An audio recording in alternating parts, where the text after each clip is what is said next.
Good morning and namaste to all of you. Let's do some prayers.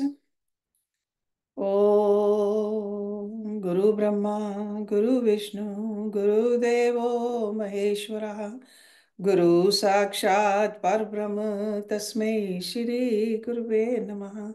Om Bhurbhuva Swaha, Tatsavitravare Bhargo Devasya Dhimahi, Dhiyo Yo Nah Prachodayat. Asto Ma Satgamya तमसो मा ज्योतिर्गमय मृत्योर्मा अमृतं गमय। ओम सहनाववतु सहनौ भुनक्तु सह वीर्यं करवावहै तेजस्विनावधीतमस्तु मा विद्विषावहै। ओम शांति शांति शांति। Let's open our Yoga Vasishtha द्वितीय भाग. We started this new prakarana which is called a Nirvana prakarana and sarg number 3. The title of this sarg is Brahm Satta अपने आप में स्थित है, द्वैत कल्पना कुछ नहीं. So द्वैत कल्पना means this duality. So ब्रह्म सत्ता अपने आप में स्थित है. वशिष्ठ जी बोले, हे निष्पाप राम, जिस चैतन्य रूपी समुद्र में जगत रूपी तरंग उठते और लीन हो जाते हैं, उस अनंत आत्म भाव की भावना से मुक्त और भाव अभाव से रहित तुम हो. ऐसा जो चिदात्म तुम्हारा स्वरूप है, वही सब जगत रूप है. तब वासना आदि अवर्ण कहाँ? जीव और वासना सब आत्मा का किंचित है, अन्य वस्तु कुछ नहीं. तब और कथा और प्रसंग कैसे हो? हे राम, महासरल गंभीर और प्रकाश रूप जो चैतन्य समुद्र है, वही तुम्हारा रूप है और राम रूपी एक लहर उठ आई है. वह समुद्र तुम ही हो.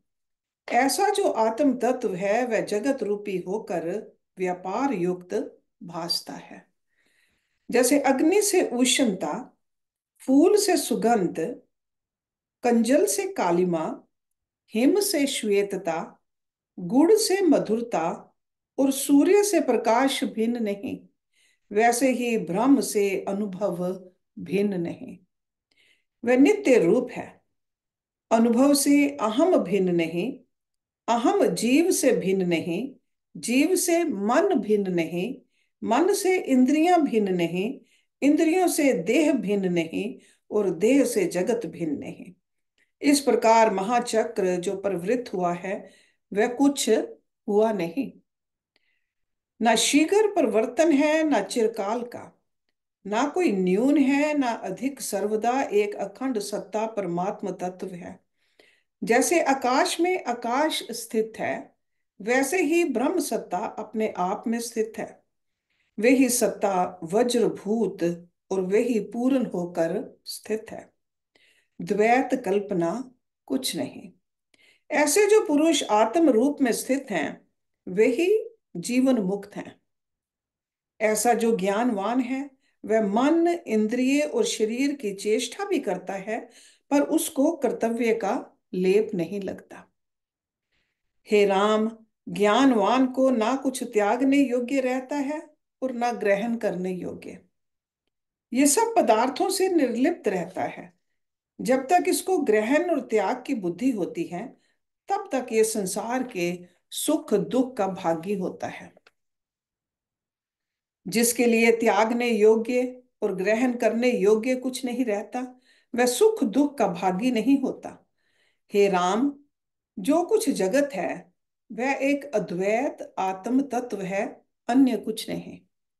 जैसे घट मठ की उपाधि से आकाश नाना प्रकार का और समुद्र तरंगों से अनेक रूप भासित होता है, पर नानत्व भाव को नहीं प्राप्त होता, वैसे ही आत्मा में नाना प्रकार का जगत भासता है और नानत्व को नहीं प्राप्त होता. तुम ऐसे स्वरूप को जानकर उसमें स्थित हो बाहर से अपने वर्ण आश्रम का व्यवहार करो, पर हृदय से पत्थर की भांति हर्ष शोक रहित स्थित हो। संवित मात्र आत्मा को जो अपना रूप देखता है, वही सम्यक दर्शी है। उसका अज्ञान और मोह नष्ट हो जाता है। जैसे नदी का वेग मूल सहित तट के वृक्ष को काटता है, वैसे ही आत्मज्ञान मोह सहित अज्ञान को काटता है। मित्रता, वैर, हर्ष, शोक, राग, द्वेष आदि जो विकार हैं, वे चित्त में रहते हैं। उसका तो चित्त नष्ट हो जाता है। हे राम, ज्ञानी सोता भी दृष्टिगत होता है, पर कदाचित नहीं सोता। जिसका अनात्मा में अहम भाव निवृत्त हुआ है और जिसकी बुद्धि लिप्त नहीं होती, वह पुरुष चाहे इस लोक को मार डाले तो भी उसने किसी को नहीं मारा और ना उसे कर्म बंधन होता है। हे राम, जो वस्तु ना हो और ना भासित हो, उसको माया मात्र जानिए। ज्ञान से वह नष्ट हो जाएगी। जैसे तेल के बिना दीपक शांत हो जाता है, वैसे ही ज्ञान से वासना का क्षय हो जाता है और चित्त अचित हो जाता है। जिसके लिए सुख दुख का ग्रहण त्याग नहीं, वह जीवन मुक्त आत्म स्थित है। अध्यात्म शास्त्र के अभ्यास से अज्ञान का नाश। वशिष्ठ ने कहा, हे राम, मन बुद्धि अहंकार और इंद्रिय आदि जो दृश्य पदार्थ हैं, वे सब अचिंत्य चिन्ह मात्र हैं और जीव भी उससे अभिन्न है। जैसे स्वर्ण और भूषण में कुछ भेद नहीं, वैसे ही चिन्ह मात्र और जीव आदि अभिन्न है। जब तक चित्त अज्ञान में होता है, तब तक जगत जन्म मरण का कारण होता है। पर जब ज्ञान अज्ञान नष्ट हो जाता है, तब चित्त आदि का अभाव हो जाता है। अध्यात्म विद्या जो वेदांत शास्त्र है, उसके अभ्यास से अज्ञान नष्ट हो जाता है। जैसे अग्नि के तेज से शीत का अभाव हो जाता है, वैसे ही अध्यात्म विद्या के विचार और अभ्यास से अज्ञान नष्ट हो जाता है। जब तक अज्ञान का कारण तृष्णा उपशम को नहीं प्राप्त होती, तभी तक अज्ञान है। जब तृष्णा नष्ट हो जाए, तब जानिए कि अज्ञान का अभाव हुआ। हे राम, तृष्णा रूपी विसूचि का रोग नष्ट करने का मंत्र अध्यात्म शास्त्र ही है। उसके अभ्यास से तृष्णा क्षीण हो जाती है। जैसे शर्त काल में कोहरा नष्ट हो जाता है, वैसे ही आत्म अभ्यास से चित्त शांत हो जाता है। और जैसे शर्त काल में मेघ नष्ट हो जाते हैं, वैसे ही विचार से मूर्खता नष्ट हो जाती है। जब चित्त अचित्तता को प्राप्त होता है, तब वासना भ्रम मिट जाता है। जैसे तागे से मोती पिरोए होते हैं और तागे के टूटने से मोती भिन्न भिन्न हो जाते हैं, वैसे ही अज्ञान के नष्ट होने पर मन आदि सब नष्ट हो जाते हैं।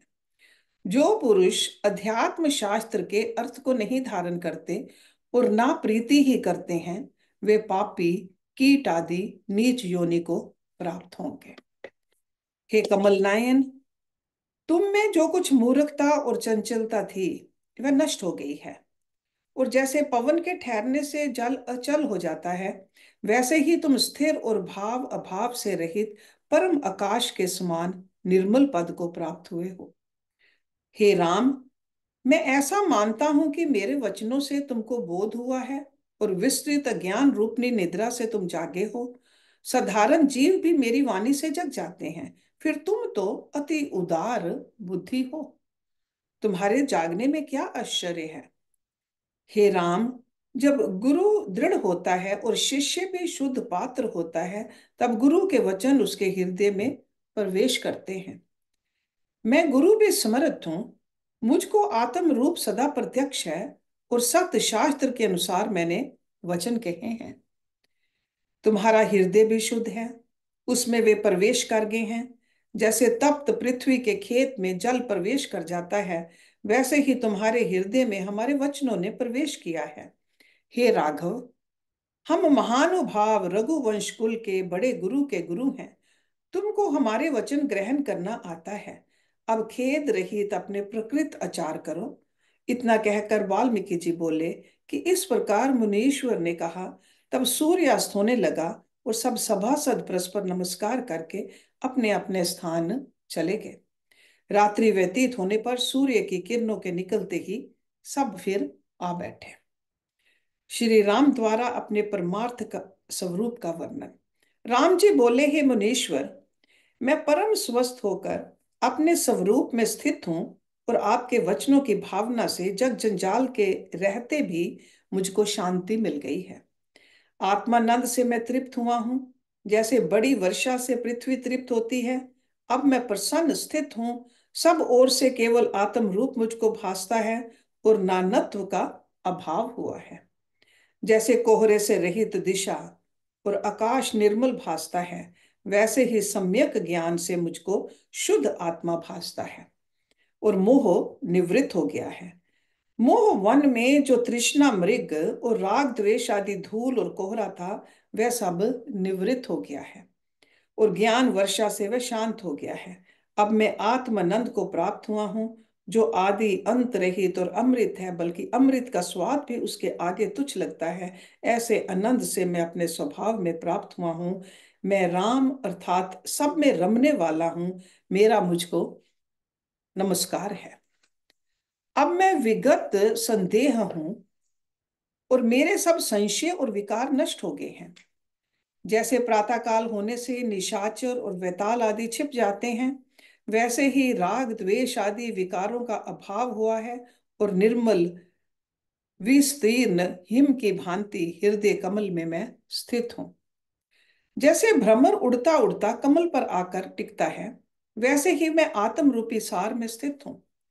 अविद्या रूपी कलंक आत्मा को कहाँ था? मैं तो निश्चय ही निर्मल हूं। जैसे सूर्योदय होने पर तम का अभाव हो जाता है, वैसे ही मेरा संशय और अविद्या नष्ट हुई है। अब मुझे सर्वत्र आत्मा भासता है और कल्पना कोई नहीं है। भावित आकार अपने स्वरूप को प्राप्त हुआ। मैं पूर्व प्रकृति को देखकर हंसता हूं कि क्या जानता था और क्या करता था। मैं तो नित्य शुद्ध ज्यों का त्यों आदि अंत रहित हूँ।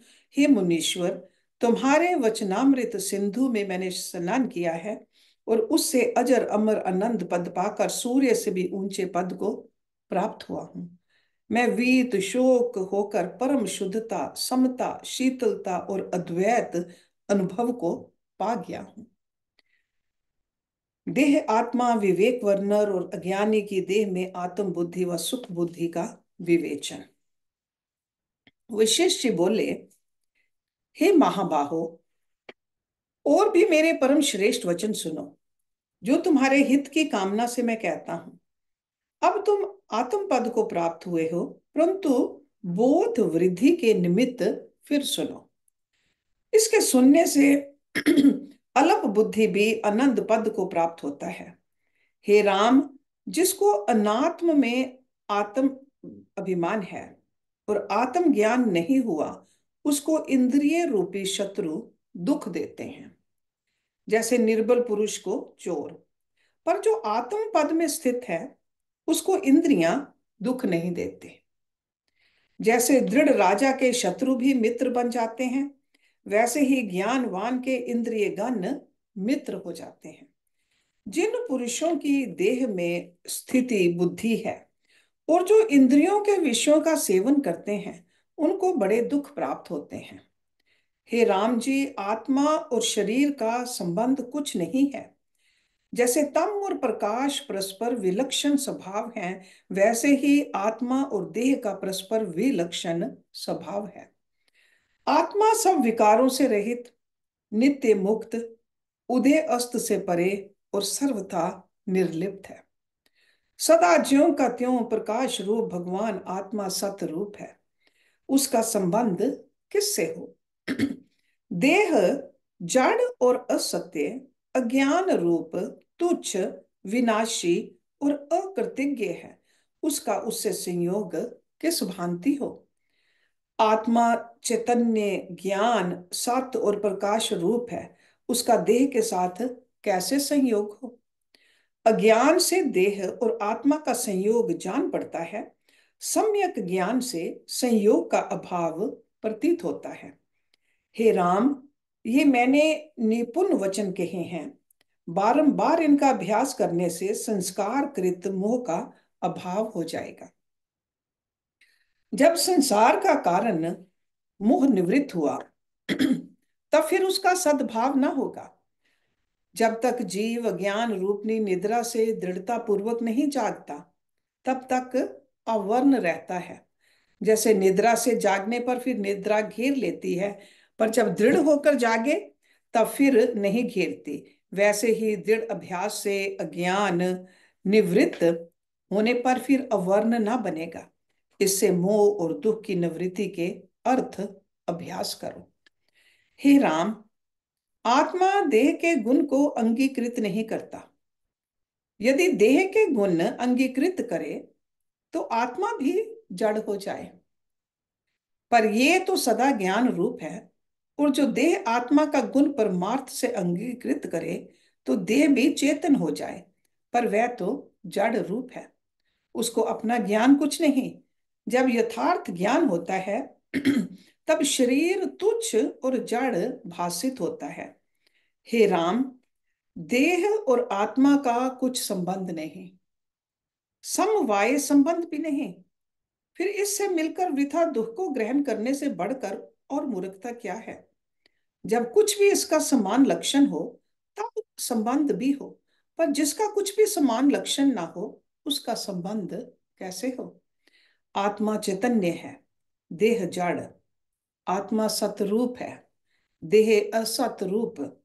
आत्मा प्रकाश रूप है, देह तम रूप। आत्मा निराकार है, देह साकार। आत्मा सूक्ष्म है और देह स्थूल। तो फिर आत्मा और देह का संबंध कैसे हो। जब इनका संयोग ही नहीं तब दुख किसको हो। जैसे सूक्ष्म स्थूल, दिन रात्रि, ज्ञान अज्ञान, धूप छाया, सत असत का संबंध नहीं होता, वैसे ही आत्मा और देह का संयोग नहीं होता। देह के सुख दुख के से आत्मा को सुखी या दुखी मानना मिथ्या भ्रम है। जरा मरण, सुख दुख और भाव अभाव आत्मा में रंच मात्र भी नहीं। यदि देह में अभिमान होता है तो जीव ऊंच नीच जन्म पाता है, अन्यथा नहीं। केवल ब्रह्म सत्ता अपने आप में स्थित है और उसमें विकार कोई नहीं। जैसे सूर्य का प्रतिबिंब जल में होता है और जल के हिलाने से प्रतिबिंब भी हिलता है, वैसे ही देह के सुख दुख से आत्मा में सुख दुख रूप विकार मूर्ख देखते हैं। आत्मा सदा निर्लेप है। जब यथाभूत सम्यक आत्मज्ञान हो तब देह में स्थित होकर भी वह भ्रम को न प्राप्त हो।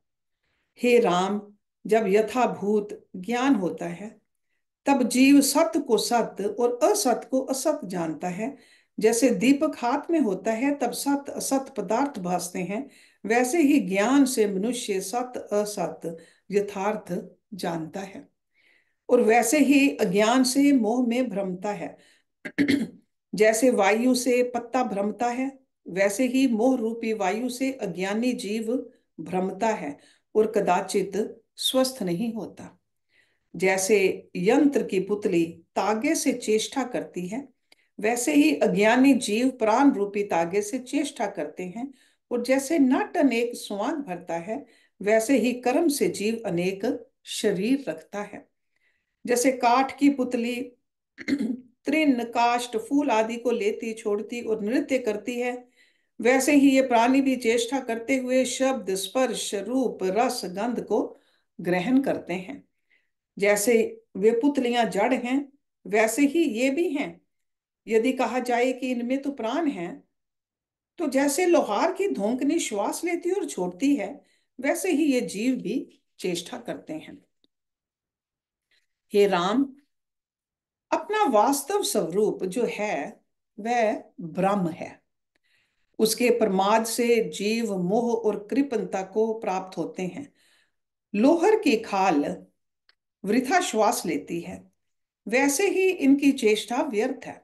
इनकी चेष्टा और बोलना अनर्थ के निमित्त है। जैसे धनुष से जो बाण निकलता है वह हिंसा के निमित्त है, उससे और कुछ कार्य सिद्ध नहीं होता। वैसे ही अज्ञानी की चेष्टा और बोलना अनर्थ और दुख के निमित्त है, सुख के लिए नहीं। उसकी संगति भी कल्याण के निमित्त नहीं। जैसे जंगल के ठूंठ वृक्ष से छाए और फल की इच्छा करनी व्यर्थ है, उससे कुछ फल नहीं होता, और ना विश्राम के निमित्त छाया ही प्राप्त होती है, वैसे ही अज्ञानी जीव की संगति से सुख नहीं होता। उनको दान देना व्यर्थ है। जैसे कीचड़ में घृत डालना व्यर्थ होता है, वैसे ही मूर्खों को दिया दान व्यर्थ होता है। उनसे बोलना भी व्यर्थ है। जैसे यज्ञ में कुत्ते को बुलाना निष्फल है, वैसे ही उनसे बोलना निष्फल है। हे राम, जो अज्ञानी जीव हैं, वे संसार में आते जाते और जन्मते मरते हैं और शरीर में आस्था रखते हैं। वे पुत्र, दारा, बांधव, धन आदि से ममत्व बुद्धि रखते हैं, पर इस मिथ्या दृष्टि से वे दुख पाते हैं और उनकी मुक्ति कदाचित नहीं होती, क्योंकि वे अनात्मा में आत्म बुद्धि का त्याग नहीं करते और ममता बुद्धि पर दृढ़ रहते हैं। हे राम, जो अज्ञानी हैं वे असत पदार्थ को देखते हैं और वस्तु रूप की ओर से अंधे हैं। इससे वे परमार्थ धन से विमुख रहते हैं। नरक के सार जो स्त्री आदि हैं उनमें वे प्रीति करते हैं और उनको देखकर प्रसन्न होते हैं। जैसे मेघ को देखकर मोर प्रसन्न होता है, वैसे ही स्त्री आदि को देखकर मूर्ख प्रसन्न होते हैं। हे राम, मूर्ख को मारने के निमित्त स्त्री विष बेली है। नेत्र उसके फूल हैं, होठ पत्ते हैं, स्तन गुच्छे हैं, और अज्ञान रूपी भ्रमर वहां विराजमान होते हैं और उसका नाश करते हैं। मति रूपी तालाब में हर्ष रूपी कमल और चित्त रूपी भंवरे सदा रहते हैं, और अज्ञान रूपी नदी में दुख रूपी लहरें और तृष्णा रूपी बुलबुले उठते हैं। ये नदी मरण रूपी बड़वाग्नि में जा पड़ेगी। हे राम, जब जन्म होता है तब जीव महागर्भ अग्नि से जलता हुआ निकलता है और महामूर्ख अवस्था में निकलकर दुखी होता है। जब यौवन अवस्था को प्राप्त होता है तब विषयों का सेवन करता है, वे भी दुख के मूल होते हैं। फिर वह वृद्धावस्था को प्राप्त होता है, तब शरीर अशक्त होता है और हृदय को तृष्णा जलाती है। इस प्रकार जन्म मरण अवस्था में जीव भटकते हैं। हे राम, संसार रूपी कूप में मोह रूपी घटों की माला है और तृष्णा और वासना रूपनी रस्सी में बंधे हुए जीव भ्रमते हैं। ज्ञानवान को संसार कोई दुख नहीं देता, गोपद के सदृश तुच्छ हो जाता है, पर अज्ञानी को समुद्र की भांति उससे उबरना कठिन होता है। वह अपने भीतर ही भ्रम देखता है और निकल नहीं सकता। थोड़ा भी उसको बहुत हो जाता है। जैसे पक्षी को पिंजड़े में और कोल्हू के बैल को घर ही में मार्ग दुस्तर हो जाता है, वैसे ही अज्ञानी को तुच्छ संसार बड़ा दुस्तर भासता है। हे राम, जगत को रमणीय जानकर जीव उसके जिन पदार्थों की इच्छा करता है वे सब पंच भौतिक हैं, पर वह मोह से उनको सुंदर जानकर उनमें प्रीति करता है और उन्हें स्थिर जानता है। वे सब अनर्थ के निमित्त होते हैं। हे राम, अज्ञान चंद्र उदय होने पर भोग रूपी वृक्ष पुष्ट होते हैं। वे जन्मों की परंपरा रूपी रस को पाते हैं, कर्म रूपी जल से सिंचते हैं और पुण्य और पाप रूपी मंजरी उनमें लगती है। अज्ञान रूपी चंद्रमा का अमृत वासना है और आशा चकोर उसको देखकर प्रसन्न होता है। आशा कमलनी पर अज्ञान रूपी भंवरा बैठकर प्रसन्न होता है, इसलिए सब जगत अज्ञान के कारण रमणीय भासता है। हे राम, जिस अज्ञान से ये जगत स्थित है उसका प्रवाह सुनो। जब अज्ञान रूपी चंद्रमा पूर्ण होकर स्थित होता है तब कामना रूपी क्षीर समुद्र उमड़ता है और उसमें अनेक उर्मियां उठती हैं। उसके रस से तृष्णा मंजरी पुष्ट होती है और काम, क्रोध, लोभ और मोह रूपी चकोर उसको देखकर प्रसन्न होते हैं। देह अभिमान रूपी रात्रि के निवृत्त होने पर विवेक रूपी सूर्य का उदय होता है, तब अज्ञान रूपी चंद्रमा का प्रकाश निवृत्त हो जाता है। हे राम, अज्ञान से जीव भ्रमते हैं और उनकी चेष्टा उल्टी हो जाती है। जो तुच्छ और नीच दुख रूप पदार्थ हैं उन्हें वे सुखदायक और रमणीय जानते हैं और स्त्री को देखकर हर्षित होते हैं। कवीश्वर कहते हैं कि उसके कपोल कमल से, नेत्र भ्रमर से, होंठ हंसते हुए, भुजा बेली की बांधती है, कंचन कलश से स्तन है, उदर और वक्षस्थल बहुत सुंदर है, जगाएं केले के खंभे सी हैं। कवि जिस स्त्री की स्तुति करते हैं वह रक्त मांस की पुतली है। कपोल भी रक्त मांस है, होंठ भी रक्त मांस है, भुजा विष के वृक्ष की शाखा सी है, स्तन भी रक्त मांस है, और संपूर्ण शरीर भी रक्त मांस अस्थि से पूर्ण एक मूर्ति है। उसको जो रमणीय जानते हैं वे मूर्ख मोह से अभिभूत हैं और अपने नाश की इच्छा करते हैं। जैसे सर्पनी से जो कोई हित करेगा वह नष्ट होगा, वैसे ही इस स्त्री से प्रेम करने वाले का नाश होगा। जैसे कदली वन का महाबली हाथी काम से नीच गति पाता और संकट में पड़ता है और अंकुश सहकर अपमान को प्राप्त होता है, वह एक स्त्री की चाह से ही ऐसी गति को प्राप्त होता है, वैसे ही ये जीव स्त्री की इच्छा करके अनेक दुख पाता है।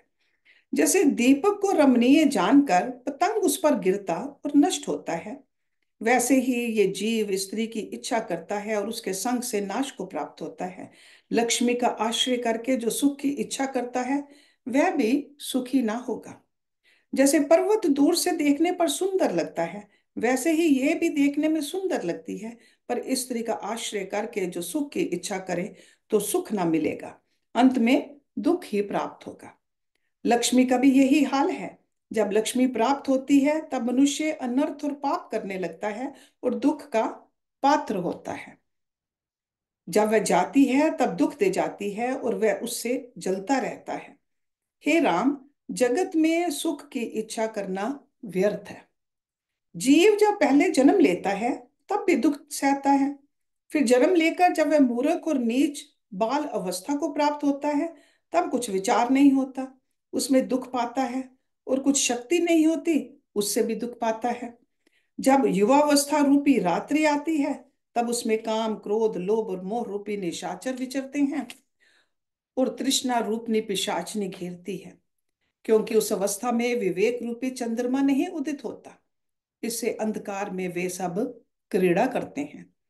हे राम, युवावस्था रूपी वर्षा काल में बुद्धि आदि नदियां मलिन भाव को प्राप्त होती हैं। काम रूपी मेघ गरजता है और तृष्णा रूपी मोरनी उसको देख प्रसन्न होकर नृत्य करती है। फिर युवावस्था रूपी मूषक को जरा रूपनी बिल्ली खा लेती है और शरीर महाजर्जरीभूत होकर निर्बल हो जाता है। तृष्णा बढ़ती जाती है और हृदय चलता है। निदान फिर मृत्यु रूपी सिंह जरा रूपनी हरनी को भक्षण कर लेता है। इस प्रकार मनुष्य उपजता और मरता है और आशा रूपी रस्सी से बंधा हुआ घड़ी के लटकन की तरह भटकता है, शांति कदापि नहीं पाता। हे राम, ये ब्रह्मांड एक वृक्ष है, उसमें जीव रूपी पत्ते लगे हैं, वे कर्म वायु से हिलते हैं, उसमें अज्ञान जनित जड़ता है। चित्त रूपी ऊंचा वृक्ष है, उस पर लोभ आदि उल्लूक बैठते हैं। जगत रूपी सरोवर में शरीर रूपी कमल है, उस पर जीव रूपी भंवरे आ बैठते हैं और काल रूपी हाथी आकर उनको चट कर जाता है। हे राम, जनता रूपी जीर्ण पक्षी आशा रूपी फंदे से बंधे हुए वासना रूपी पिंजड़े में पड़े हैं। वे राग द्वेष रूपी अग्नि में जल भुनकर काल रूपी पुरुष के मुख में पड़े प्रवेश करते हैं। जन रूपी पक्षी उड़ते फिरते हैं, किसी दिन जब काल रूपी व्याध जाल फैलाएगा तब उनको फंसा लेगा। हे राम, संसार रूपी सरोवर में जीव रूपनी मछलियां हैं और काल रूपी बगुला उसको भक्षता है। काल रूपी कुम्हार जन रूपी मृतिका के बर्तन बनाता है और वे शीघ्र ही फूट जाते हैं। जीव रूपी नदी कर्म रूपी तरंगों को फैलाती है और काल रूपी बड़वाग्नि में जा पड़ती है। जगत रूपी हाथी के मस्तक में जीव रूपी मोती हैं, उस हाथी को काल रूपी सिंह भक्ष जाता है। वह काल रूपी भक्षक ऐसा है कि उसने ब्रह्मा को भी नहीं छोड़ा। इस प्रकार सबको खाकर भी वह तृप्त नहीं होता। जैसे घृत की आहुति से अग्नि तृप्त नहीं होती, वैसे ही काल जीवों के भोजन से तृप्त नहीं होता। हे राम, एक निमेष में अनेक जगत उपजते हैं और निमेष में लीन हो जाते हैं। सबके अभाव में जो शेष रहता है वह रुद्र है। फिर वह भी निवृत्त होता है और सबके पीछे एक परम तत्व ब्रह्म सत्ता रहती है। हे राम, जो कुछ जगत है वह अज्ञान से भासता है। जन्म, मरण, बाल अवस्था, यौवन और वृद्ध आदि विकार अज्ञान से भासते हैं और अज्ञान के नष्ट होने पर सब नष्ट हो जाते हैं। जब तक आत्म विचार नहीं उपजता तब तक अज्ञान रहता है, और जब आत्म विचार उपजता है तब अज्ञान रूपनी रात्रि निवृत्त हो जाती है। केवल ब्रह्म पद भासता है। अविद्या से ही सारा प्रपंच। वशिष्ठ जी बोले, हे राम, यह संसार रूपी यौवन चेतन रूपी पर्वत के श्रृंग पर स्थित है और अविद्या रूपी बेली उसमें बढ़कर विकास को प्राप्त हुई है। सुख दुख भाव अभाव और अज्ञान उसके पत्र फूल और फल हैं। जहां अविद्या सुख रूपनी होकर स्थित होती है वहां ऊंचे सुख का भोग कराती है और सत्य प्रतीत होती है, और जहां दुख रूपनी होकर स्थित होती है वहां दुखदा भासती है। यही सुख व दुख इसके फल हैं। दिन फूल हैं और रात्रि भंवरे हैं। जन्म अंकुर है और ये भोग रूपी रस से पूर्ण है। जब विचार का घुन अविद्या रूपी वृक्ष को खाने लगता है तब वह नष्ट हो जाती है। जब तक विचार रूपी घुन नहीं लगता तब तक वह दिन दिन बढ़ती और दृढ़ होती जाती है। हे राम, अविद्या वलरी का मूल संवित का फुरना है, उससे ये फैली है। तारागण उसके फूल हैं, चंद्रमा और सूर्य उसका प्रकाश है, और दुष्कृत कर्म रूपी नरक स्थान कंटक है। शुभ कर्म रूपी स्वर्ग उसके फूल हैं और सुख दुख रूपी फल इसमें लगते हैं। जीव उसके पत्ते हैं जो काल रूपी वायु से हिलते और जीर्ण होकर गिर पड़ते हैं। पृथ्वी उसकी त्वचा है, पर्वत पीड़ है। उसमें मरण रूपी छिद्र, जन्म रूपी अंकुर और मोह रूपनी कलियां हैं, जिनके महासुंदर गोरे अंग हैं। उनसे जीव मोहित होते हैं जैसे स्त्री को देखकर पुरुष मोहित होते हैं। ये सात समुद्रों के जल से सींची जाती है और उससे पुष्ट होती है। उस बेली में एक विषधर सर्पनी रहती है। जो कोई उसके निकट जाता है उसको काटती है और वह मूर्छित होकर गिर पड़ता है। संसार रूपी मूर्छा को देने वाली तृष्णा रूपनी सर्पनी है। वह बेली अन्यथा नष्ट नहीं होती, जब विचार रूपी घुन इसको लगे तो नष्ट हो जाती है। हे राम, जो कुछ प्रपंच तुमको भासता है वह सब अविद्या रूप है। कहीं अविद्या जल रूप हुई है, कहीं पहाड़, कहीं नाग, कहीं देवता, कहीं दैत्य, कहीं पृथ्वी, कहीं चंद्रमा, कहीं सूर्य, कहीं तारे, कहीं तम, कहीं प्रकाश, कहीं तेज, कहीं पाप, कहीं पुण्य, कहीं स्थावर, कहीं मूढ़ रूप, कहीं अज्ञान से दीन और ज्ञान से, कहीं अज्ञान ज्ञान से आप ही क्षीण हो जाती है। कहीं तप दान आदि से क्षीण होती है, कहीं पाप आदि से बढ़ती है, कहीं सूर्य रूप होकर प्रकाश करती है, कहीं स्थान रूप होती है, कहीं नरक में लीन है, कहीं स्वर्ग निवासी है, कहीं देवता होती है, कहीं कृमि होती है, कहीं विष्णु रूप होकर स्थित हुई है, कहीं ब्रह्म होकर स्थित है, कहीं रुद्र है, कहीं अग्नि रूप है, कहीं पृथ्वी हुई है और कहीं आकाश, व कहीं भूत भविष्य वर्तमान हुई है। हे राम, जो कुछ देखने में आता है वह सब महिमा इसी की है। ईश्वर से तिन तृण पर्यंत सब अविद्या रूप है। जो इस दृश्य जाल से अतीत है उसको आत्म लाभ जानो। अविद्या और तत्व का भेद। राम ने पूछा, हे ब्राह्मण, विष्णु और हर आदि तो शुद्ध आकार आकाश चाहती है, इनको अविद्या तुम कहते हो? यह सुनकर मुझको संशय उत्पन्न हुआ है। वशिष्ठ जी बोले, हे राम, प्रथम ये सुनो कि अविद्या और तत्व किसको कहते हैं। जो अविद्यमान हो और विद्यमान भासे वह अविद्या है, और जो सदा विद्यमान है उसको तत्व कहते हैं।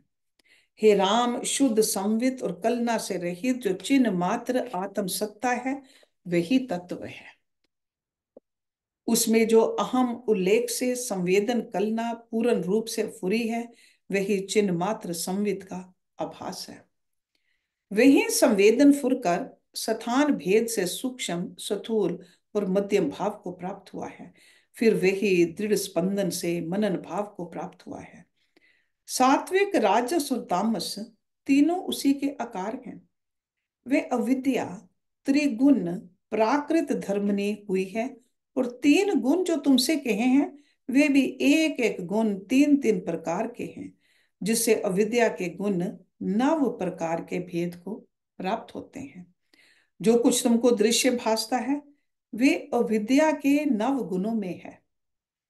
ऋषिश्वर, मुनीश्वर, सिद्ध, नाग, विद्याधर और देवता अविद्या के सात्विक भाग हैं।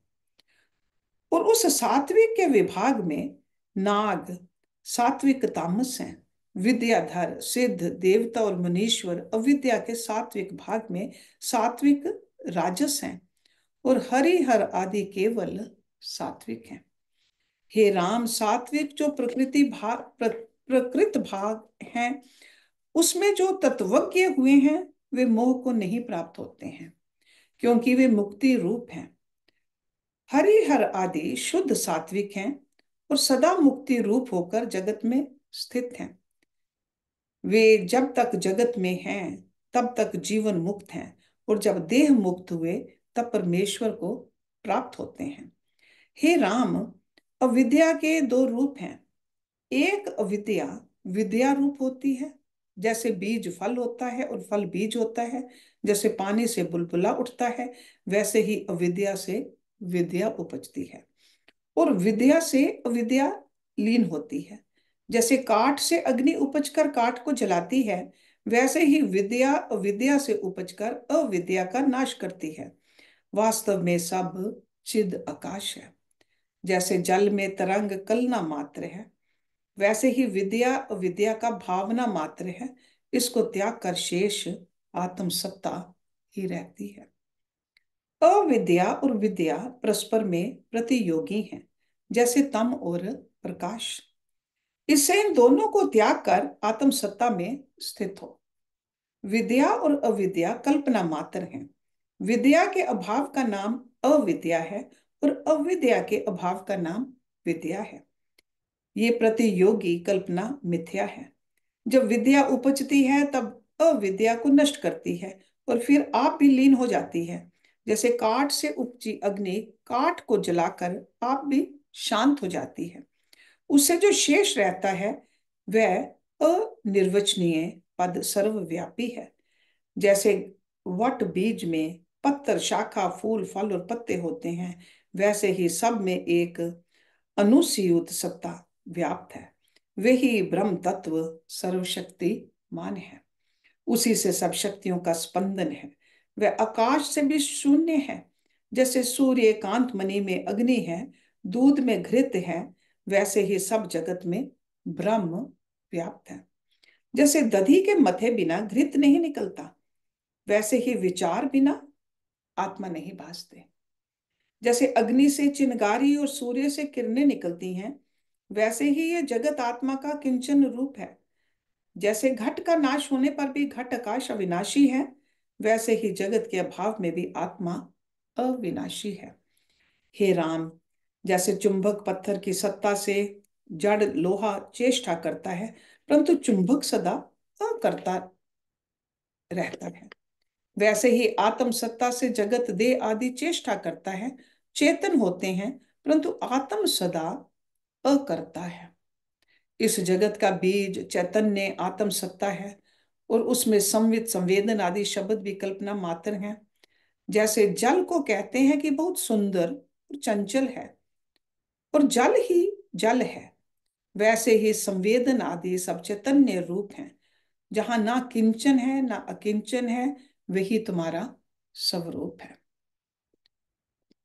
सो will continue next week with सर्ग नंबर 9, अविद्या के स्वरूप और विवेक पूर्ण विचार से उसका नाश का प्रतिपादन। ओम पूर्णमदा पूर्णमिदं पूर्णात् पूर्णमुदच्यते पूर्णस्य पूर्णमदाय पूर्णमेव अवशिष्यते। ओम शांति शांति शांति Om. Thank you very much.